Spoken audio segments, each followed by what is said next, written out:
Oh, fabulous. Okay. Hi, I'm Lucy. I wanted to thank all of you who have complimented me on this necklace this weekend. It's very nice of you to do, but it belonged to my grandmother. It's a very dear piece to me. I wear it because it feels like armor. So I'm going to take it off now. Okay. Little clicker.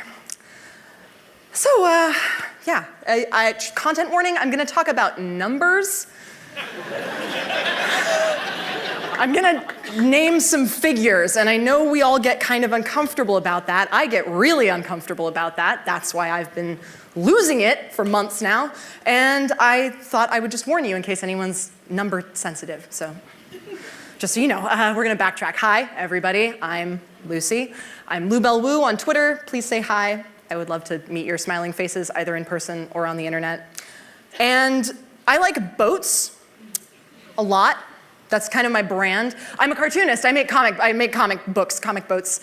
This is the Lady Washington on the left there. That's the first tall ship that I ever worked on. That's actually a photo from the first day I ever saw the Lady Washington in 2011. No, sorry, 2006. Long time before that. This is deep history. And the ship on the right is a vessel that I was just working on a couple weeks ago. I make comics about what it is like to be a tall ship sailor because being a tall ship sailor is really cool. There's me. Being a tall ship sailor, let's just blow that up. In case you couldn't tell, there it is. Yeah, we're just gonna make that a little bit bigger. Cool. That's my brand in an image, just in case you were wondering. And I've been making comics since 2010. I make comics about a lot of other things as well. I bill myself as an adventure cartoonist, which is probably why I'm dressed kind of pirate casual today. Business pirate, I think, is the term we decided on. And a lot of times people stop me at conventions. They ask me, wow, that's really cool. Who are you cosplaying as? Myself. Sorry.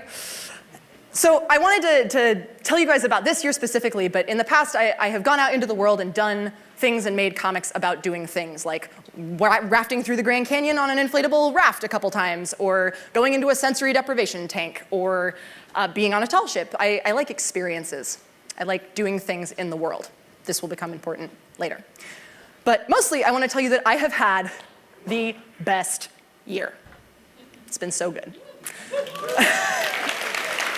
But wait! I'm going to disprove everything I just said. So last summer, in July, I kickstarted my book, Baggywrinkles, A Lover's Guide to Life at Sea. It is a collection of all the comics I've made about tall ship sailing, and it was way more successful than I could have possibly anticipated, which was very exciting. And I raised $43,625. What the fuck? And this set off a chain of events, and I knew things were going to be different if I had a book. And the book contains a lot of stuff about what it's like your first night on a tall ship. This is actually exactly what it's like the night before your XO talk, where you're sitting there and you can't sleep, you're too excited, and you're afraid you're going to pull the wrong rope, and then something's going to explode, and someone's going to say, Andy probably will come out and say, I'm terribly sorry, you've ruined everything, the entire ocean is broken. So there's comics like that. There's comics about why it's a terrible idea to make people walk the plank if you're trying to kill them on a tall ship. It's just irrational. Don't do it. All you tall ship owners out there, stop that. And there's a whole chapter about the history of scurvy because I'm a huge nerd, and let's face it, weird diseases are great. So that's just a recap of that. The book was produced after a lot of humming and hawing and getting it colored and book designed. I was real excited about that. Just put my tongue on every single one of those copies. All you backers in the audience, thank you very much. And I went on a book tour. I visited museums and bookstores and comic shops all over the East Coast. Sorry, West Coast. I know I'm from here, but I was also tabling at conventions all over the place all year. So Toronto and Vancouver, New York, DC, Seattle. I was flown to Denmark to teach in a comic school there. It was fantastic. I started receiving a lot of interest from editors and publishers, so I got an agent. His name is Barry. We call him Agent Barry. He's great. There he is, being great. And the book got a starred review in Publishers Weekly. What the hell? Okay, and now it's available on Amazon. But it's also available on IndieBound, so you should go buy it from an independent bookstore. I would have put Powell's up, but they don't have the cover art on their website yet. Anyone from Powell's in the house? Can you just get it up there? Okay. But it feels pretty legit, right, when people are like, oh, I know what Amazon.com is. And last week I had my book release party here in Portland. And a lot of my friends came, and a lot of fans came, and people I hadn't met before. There was a line out the door, which I couldn't see because the door was around the corner from where the table was, but I was told by people that there was a line. And it was fantastic. People who had been following my work for years, who I had never met, salty old crusty sailors and young comics up-and-coming people, and it was fantastic. It was absolutely wonderful. Now here's probably what you're thinking when I say all of that. I got an agent, right? I went on book tour, yeah. I got a fancy review in a prestigious publication. I've had the best year! So here's my real accomplishment from 2016. I got off food stamps. For the last 4 years, I've received anywhere from $80 to $200 a month, depending on what my quarterly reporting looked like for that quarter, from the Department of Human Services to keep myself fed. And I know this means breaking rule number 1 of being a freelancer, which Beav Robs, what's his name? What did he always say? Stay hungry, yeah. I don't know about you, but I don't think straight when I'm hungry. I get panicked and small and shaky and muddled and hopeless. Maybe I'm just hypoglycemic, I don't know. But when I applied for food stamps, I sat down for my interview at DHS, and I told the guy, I was like, look, I know this is all my paperwork. There's got to be someone who needs this more than me. And he looked at me and said, 80% of the people who come in here say that. And you qualify. So take the help. And before you ask, no, this is not the everyone go out and get on food stamps talk, okay? I just want to make that perfectly clear. I just want you to know that this is how I got here, and this is what it looks like from the inside for me. Because whenever I tell my friends about my real accomplishment for 2016, I'm not shy about it. There are lots of things in my life that count as big traumatic incidents that have not affected me the way that we're told trauma is supposed to affect people. And I'm not saying this is a trauma, it's just a taboo subject. And people were shocked. Everybody was really shocked. Nobody guessed, nobody knew, and I hadn't been hiding it, it just hadn't come up. And it probably hadn't come up because I was afraid of invalidating my success. And when I got asked to speak at XO, that was the scariest thing I could think of, was to stand up here and tell you some numbers about what I make. So while I've had that government support, I've done freelance jobs and conventions, and I've sold books in my online store, I've done teaching gigs, I've made comics, I've done freelance stuff. I have been working my ass off. And somehow I'm still staying below the threshold of earnings that would allow me to say I'm doing this on my own. Of course, as we know, as Andy said in the opening remarks, we're not doing this on our own. Everything I have done in the past 5 years, 6 years now of being a cartoonist, and in my life really has been made possible by my community, by the people who supported me on Kickstarter when I first got the crazy idea as a senior in college to kickstart my thesis comic, and that went really well. Those people were not comics people. They were social dancers. They were all people in the Portland dance scene who just knew that I was one of theirs and they wanted to see me succeed. And it's been people supporting me on Patreon. And it's been people shouting out on Twitter and helping get the word out about my work. It's been people in Portland telling their friends to come to my events. And yeah, also it's been support from the government. Because the generosity of people who see my enthusiasm and want to help me act on it is what helps me keep the lights on. So at the XO opening party last year, a woman came up and asked if she could introduce herself to me, which was really weird because that had never happened before. And it turned out she was one of my patrons, which had also never happened before.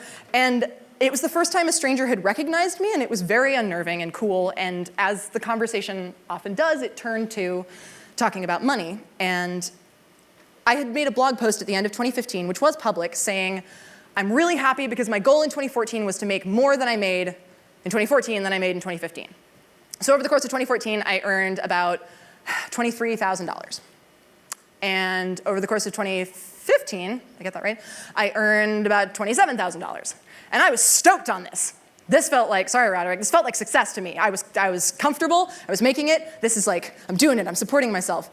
And she said, it was so brave of you to share that post. I couldn't find a way to make this comment without it coming off wrong online, but you should be making more money. You work so hard. And that's the crux of the thing, right? You work so hard. Okay, so every 6 months, I make a page like this in my planner, and I diagram out all of my various sources of revenue, because it's hard to keep track, and I'm a Luddite, so I don't use accounting software. I do, but not for invoicing. And there's a lot of these pages, and I work really hard. And somehow I'm still not making enough. Like, who is establishing what the enough is? Because I feel successful. Sometimes there's no direct linear relationship between hard work and compensation and enrichment. You can work hard and feel empty. And you can relax and be nourished. That one's really hard for me. You can be enthusiastic about your success and a failure by the standards of modern capitalism. And you can still want the stability of a reasonable income. You're allowed to want that. I want that. And I know government aid is one of those things that people have opinions about, like being a millennial, like being a woman. I'm scared to tell you that I was taking that help, and I'm more scared to tell the internet because that's where this talk is going. And it's fucking scary out there.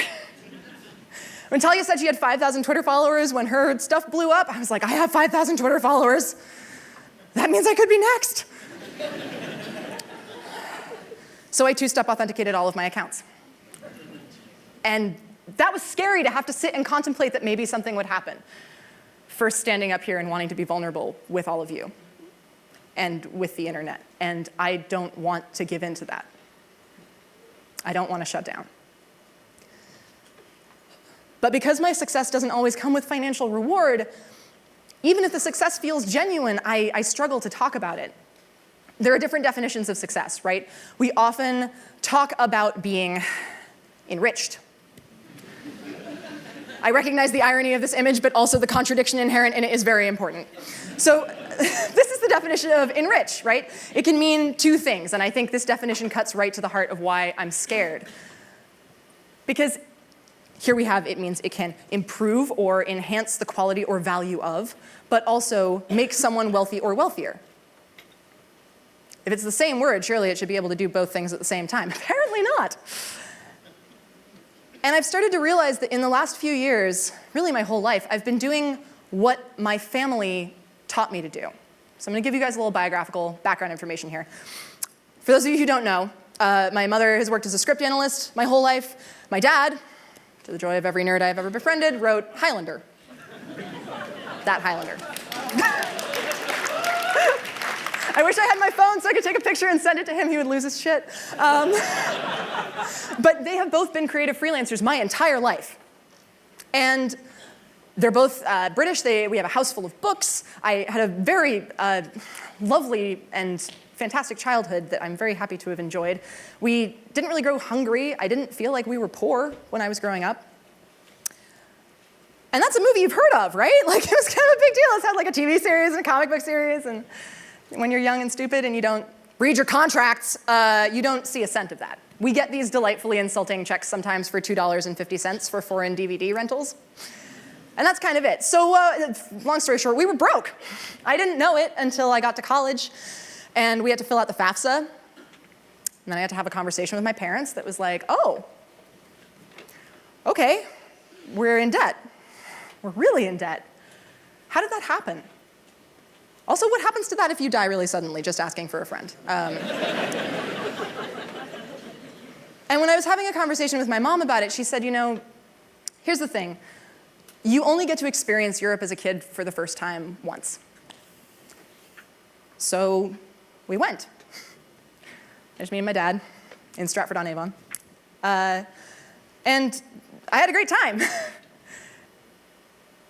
And the other reason was that she wanted me to know my family. There's me and my grandma. My parents chose these things that were going to enrich my life at the cost of our financial net. And that's not the only reason, right? One of the things that makes it so hard to talk about money is that everything is a gross oversimplification. There are so many factors. There are always other things, and I can't say them all, and I wish I could, because I really want to be as transparent about this as I possibly can. But I guess that what I learned back then is that sometimes it's okay to make an investment rather than a salary. And my dad always shares that quip that you can make a fortune in show business, but you can't make a living. I chose a career where you can't make a fortune or a living. Suck it, Dad. And he's so proud of me. I love it. But over the past couple years, I've internalized all of this self-judgment around prioritizing nourishment instead of financial gain. Because like it or not, I became a small business owner. And it's as if to say publicly that I am investing my resources in experiences rather than spending time negotiating the maximum salary for what I do is to admit failure. I felt shame earlier today when Gabby was talking about negotiating for higher speaking salaries. I straight up took $500 to do this gig. That's how much I was paid. I think that's the baseline for all speakers. Some people may have negotiated for more. And I agree with every single thing she said. That's what's hard about this talk, is that everything I'm saying is a contradiction. We do need to know our worth. We do need to ask for more, especially those of us who have made do with less for so long. So many of my patrons are other broke artists, though. I can't give you a spin on that. I don't know. I don't want to make anybody uncomfortable talking about other people's money. It's just, I just want to say that a lot of us are just scrappy people supporting each other because we understand what it's like, and I don't know what to do with that, really. Moving on. Drawings. I like drawings. Last October, I ran a series of illustrations for a thing called Inktober, where artists draw a thing for 31 days in October. And I started out with this doodle because I was feeling really self-conscious that I didn't have a clever theme or an idea picked out for the whole month. And it ended up becoming a series about externalizing my self-criticism. So this is what stay hungry looks like in my brain a lot of the time. This little fucker. Some of them were about this antagonistic relationship that we've had my whole life, where it tells me I can't be strong, and I say, and go climb the rigging in a tall ship. Some of them became more of a dialogue. You're so lazy. It's 3 p.m. and you're leaving work to get a massage. You don't deserve nice things. You need to work harder. You need to earn more. You need to be better. You need to do this. It's okay. You're allowed to feel good. A lot of people like that one. I wonder why. Eventually, I realized that the voice that I was hearing was just like me. It was afraid. Whenever I talk about money, I try to be honest about the privilege that has enabled me to do this full-time for the last 4 years, since I got out of college. Because I made it out of my fancy private liberal arts education with no debt. Because we were so broke that our expected family contribution from the FAFSA, after scholarships and financial aid, was $6. So how does that make me any different from somebody from a wealthy family? It doesn't, right? I mean, I can't rely on my parents for support now, but I still came out with this thing that puts me ahead. And I never want to elide that when I talk to other people about what I do, because they might think that they should be making it too. I wish I could annex that word from the English language. Now, the real thing I want to talk to you about today is end papers, because that's the definition of success for me. And I put end papers in that goddamn book, so I'm a success now, and I don't want to hear anything else about it. Thank you. Oh, man. They look so good. And there's spot gloss on the cover, too. I'm such a real deal. It's great. OK, so we line ourselves up with these cultural notions of success. And we worry that we aren't making it. But there's this other problem when nobody's talking about it, or nobody's naming any numbers, is that we're learning all this shame around the matter of money simply through not having any idea what the possible range is. I know cartoonists who are making over $100,000 a year, and their expenses are high because they're self-publishing, but I didn't think cartoonists could make that kind of money. And I've had really honest conversations with friends in private, which I appreciate them having very deeply because it's given me these benchmarks. I know other people who are bringing in $5K a year, and they're working a day job, or their spouse supports them. Their work is no less legitimate than someone who supports themselves full-time.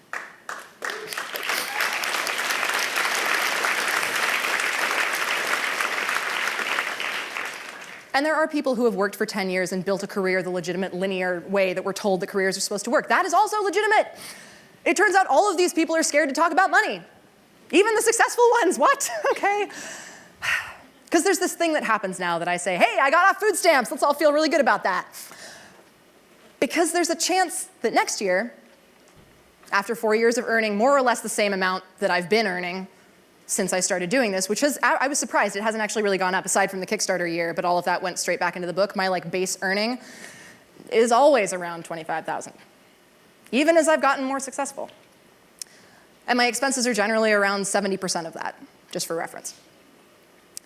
So I might start to make more money at some point, and if people perceive me as being financially successful, or if I come right out and say that I'm financially successful, everyone has more opinions. It's Amanda Palmer asking her community of fans to volunteer to play on stage with her. Or Pomplamoose flying their band from tour stop to tour stop. Both of those people got attacked for doing the opposite thing. It's either you're not paying them enough or you're paying them too much. Well, you're an artist, so you shouldn't make any money, but actually you have all this cash, so why can't you afford to pay for this thing? You can't win. Too successful, not stingy enough. Too fat, too thin, too tall, too short. Success is like a carapace. Perceived or real, it builds up around us and it cuts us off from the people that we love. Because there's this thing happening to people who are perceived as famous or successful where they lose the right to ask for help.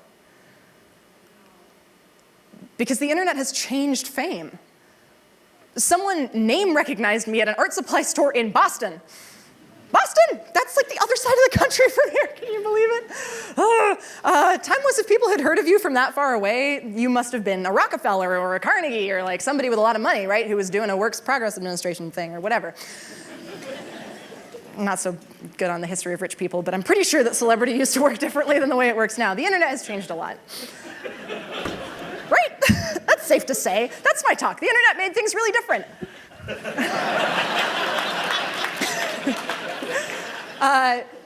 But all this notoriety that people are responding to is the product of my own hype machine. People are just believing what I tell them. And every success that I've had has happened because of help. And I hope I do enough to acknowledge that publicly, and I feel like I could probably do more. And every success that I've had comes with a string of anxious nights and strung out days. A couple months ago, I was sitting with a freelance writer friend of mine after I'd run into her at a social event, and I asked her how she was doing, and I meant it. And she said, not good. And I said, let's get brunch, because that's what we do in Portland. So we went and got brunch, and we're sitting there talking to each other, and I'm exhausted, and she's exhausted, and she's telling me that her health is on the rocks, and she doesn't know why. And she manages her Instagram account impeccably. She's a freelance writer. She does the local cocktail beat, and her feed is just beautiful drinks and happy people and everyone having a great time. And as she's telling me about the doctor's visits and the uncertainty and the test results, she looks up at me and says, I'm sick of people telling me what a good time I'm having. And something cracks open in me like a grain of wheat. I think of all the times this year when I've had the chance to see my friends, to see people in my community, and the first thing they say is, wow, things are going so well for you. And I feel that chasm get wider. And I get mad. And I get scared. And why should I be angry? That's exactly what I've told them, is that I'm getting more successful. I so desperately want people to know that I'm making it, that it's possible, that I am living this weird particular dream that I had when I was 9, that maybe I wanted to go and be a real-life pirate and then also draw stuff and maybe write things as well. And I'm doing that, and I didn't know that was a job option. And now kids are reading my book, and they know that's a job option, and they're going and doing that thing, and that is bonkers. My enthusiasm for that dream, the reason I was just doing this, that's the glue that keeps people entranced to the idea that they could help, or shave off some small piece of that for themselves, like flint for the fire of whatever passion ignites them the most. So at the book release party, I asked my friend Sam Gordon, who was visiting, to take some photographs. And I'm really glad he did, because I look at those photos and I begin to rewrite all the weeks of anxiety and stress leading up to that event. The pressure that I had put on myself because I felt like this was my one chance to actually connect with the people in my life who I'd been absent from for a whole year. Chasing my enrichment, being successful. And I was growing farther apart from them even as I was nourishing myself. 2 hours before the party, I broke down crying in my house because I was so tired, and I couldn't imagine mustering the enthusiasm to smile and nod and say, yes, thank you. I have had a very successful year. Deep down, though I want this part, right? This is a big thrill, and I love it so much, and I would not trade this career or this life for anything in the whole world. And on and on and on and on and on, right? All that is true. Remember, contradictions, paradoxes, but the thing I really want is this. So I look at these photos and I rewrite what that evening was like. I gloss over the anxiety and the exhaustion, and I feel good about how it happened, but there's still this dissonance, wanting to believe that lie, but it's not a lie. I am successful. I have had the best year. I'm also scared. And look, I'm not romanticizing getting paid in hugs for what you do, okay? I can tell you, the prospect of being an only child with 2 aging parents who I might not be able to support or care for because they've been creative freelancers their whole lives, and I am probably going to be a creative freelancer for my whole life, is terrifying. And I'm shaking still, because after all the evidence that I've seen to the contrary, that I fear that I will say these things and that they will drop dead at your feet. In the same way that I'm worried that I will say I'm on food stamps and watch everyone's assumptions and expectations crumple into something judgmental. Or say, hey, I'm making enough to not be on food stamps anymore, and get something equally judgmental but in the other direction. There's an inscrutability to being kind and bubbly all the time. In many ways, I am really terrified of everyone. Being nice all the time is a really good way to avoid that, because you just want to be friends with everybody all the time. I'm not the person that you think I am, probably. But my enthusiasm is genuine. And I'm just trembling with fear because I think that next time, maybe this time, if I do and say everything exactly right, maybe it's going to work. Maybe I'll be able to beat the paradox. I'll be poor enough and rich enough not to draw anybody's ire. And I can just keep doing what makes me happy. It's not wrong to want stability. It's not wrong to want success. Tangible financial success, like actual cash money in bags with dollar signs on the side. We need to hear that. It's really important. It's just that if we don't talk about how it works, nobody will understand how it works. You should be making more money. I'm sick of judging myself for making enough to get by and using the rest of my time and attention for pursuing the opportunities that nourish me. So I guess I don't have an answer to this. I'm too hungry to admit it. I'm too successful to ask for help. It's all impossible. But I know that there are people in this industry who are making every conceivable amount of money. Some of them have houses, some of them don't. I don't want anyone to assume that the people making more money are happier, or that the people who are making less money are failing. I don't really want anyone to assume anything. Can we just stop thinking like that? Let's just stop it. So after a day of destructively maundering around the web, I wrote myself this Post-it note and put it up above my desk because Again, this is a contradiction, shit. The internet has given me everything that I want. I couldn't do what I do today without the internet. Thank you, internet. I'm sorry that I wrote that Post-it note. But it's a means to an end, and the end is here.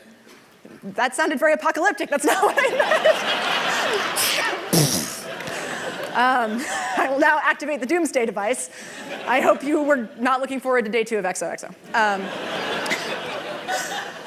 I linger on the internet on days when I don't know how to be vulnerable in person, I think is what I'm trying to say. And it can dehumanize us the way success can dehumanize us. It can also bring us together, like it brings us together here. In 2015, I picked a word for the year. It was ask, because I am shit at asking for help. I was shit at being vulnerable, really truly vulnerable with the people in my life. Oh, look, there's another slide. Ask. But there's this power dynamic there in asking where you need something and you're giving someone else the power to judge you or to turn you down. So this year I changed my word, because new word every year. It's tell. Because that's all I can do, is tell you how it is for me. This was the last demon drawing that I did last year. Nothing is ever going to be permanent. You can never feel safe. Everything you love will leave you.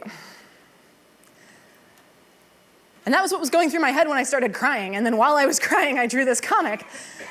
And it kind of surprised me that this little shit who's been following me around my entire life turned around and said, whoa, it's not your fault, right? You know that. And it feels like my fault. I should be earning more. I should be doing better. And in those moments where we get to say to each other, I don't have an answer to that, but fuck, that must feel terrible. Then we get to be together in that.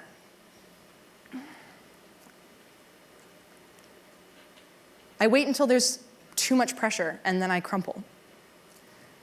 I tell myself that I can only open up with the people who are closest to me, rather than trying to remember that I can open up in small ways all of the time. Although rather than practicing opening up in small ways, I just decided to come up here with all of you people and just tell you all at once and then put it on the internet for hundreds of thousands of people to look at. Maybe this is just the most efficient way to do it? I think it is, yeah. So to show myself in a way that elides everything I've talked about does a disservice to everyone in my community, in comics or other creators in line or people in Portland, friends who may not do anything like what I do, as many of you don't, but you're still human. I don't want to make work or live a life or put up a facade that widens that gap. I want to make work that extends a hand. I want to make work that enriches. I want nourishment for all of you, in whatever way helps you the most, in whatever way enriches you the most. Be gentle with yourselves. We're all up against so much, and we're all small, scared humans. We want to be safe. And all I can tell you is that you're safe here. You're normal. Because in this weird, bizarre playing field that we've all ended up on, there is no one way to do this right. And I'm glad that you're here. Please come and tell me what it's like for you. Thank you.